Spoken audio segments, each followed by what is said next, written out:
off a Red Sox outfielder. Christian Vasquez, sixth player in big league postseason history to hit a walk-off home run in the 13th inning or late. Look at him, 2000, Benny Agbayani. He's the second Red Sox catcher with a walk-off home run in the postseason. He joins Pudge Fisk, 75, Game 6, the World Series against the Reds late in the night. He's waving the whole thing. These two will still play, again, Game 4 tomorrow, Boston 7:07.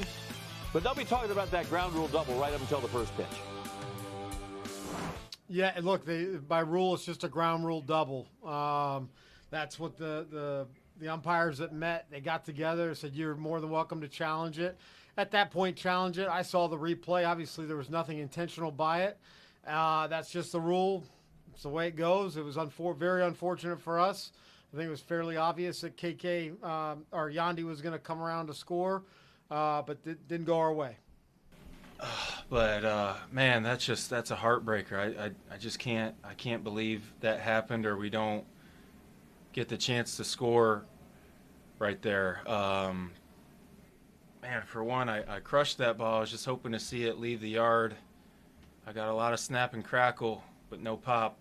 Greg Gibson explained to me if the outfielder doesn't intentionally do that, then it's a ground rule double. But you just, gosh, I mean, it's hard for me to just, it would have put us in a much bigger situation, put the pressure on them. They're in the 13th inning. But for the ball to bounce off the wall and then hit a player and go over again, I just can't believe that is a ground rule double. And Yandy would have scored standing up, and it's a heartbreaker, plain and simple. I was speechless because I don't know if you guys have seen that before. I've never seen that before in my life, and I wasn't sure what was going to get called. I wasn't sure if it was the runners had to return. I wasn't sure if it was going to be like an errant throw where the runner would get two bags. I had no idea. And then,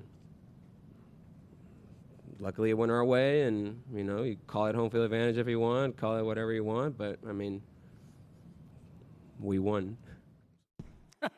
All right, look, Jeff Passan's with us, and Kike Hernandez is a little younger than both of us. He's never seen a play like that. We had never seen a play like that, and evidently all of baseball Twitter collectively had never seen a play like that.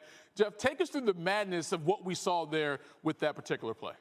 We were just trying to figure out what the rules were. Right. If you look in the rule book, 5.05A8 covers this. It says if a ball is bounding and it hits off a player and goes over a fence, the runners on should be awarded two bases. Now, there were questions about that. Okay, is it two bases from the spot where they're at when the ball hits off the player?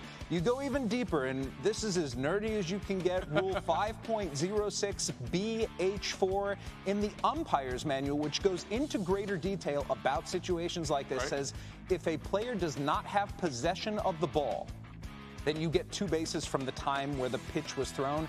And that made all the difference right there, Michael. The reality is, if Hunter Renfroe fields this, tosses it into the stands, well, that's two bases from the spot of where the runners are. That didn't happen. He misplayed himself in the Boston Red Sox into a victory.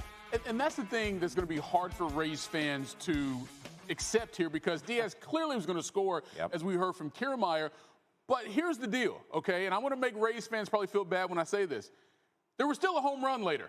You know what I mean? Like, that would not necessarily have won the game for the Rays because of what we saw with the walk-off from Vasquez. That's true. There is the butterfly effect, though. You know, things are going to go a little bit differently if the Rays have a 6-5 lead as opposed to where things were, or a 5-4 lead. Either way, the Rays have reason to feel jobbed, but they feel jobbed because of misfortune as opposed to a rule being interpreted incorrectly. Correct. The reality of the situation is the umpires called the rule like it should be called. Now, should this be a rule? Should it be if you misplay a ball, you get rewarded for it? No, probably not.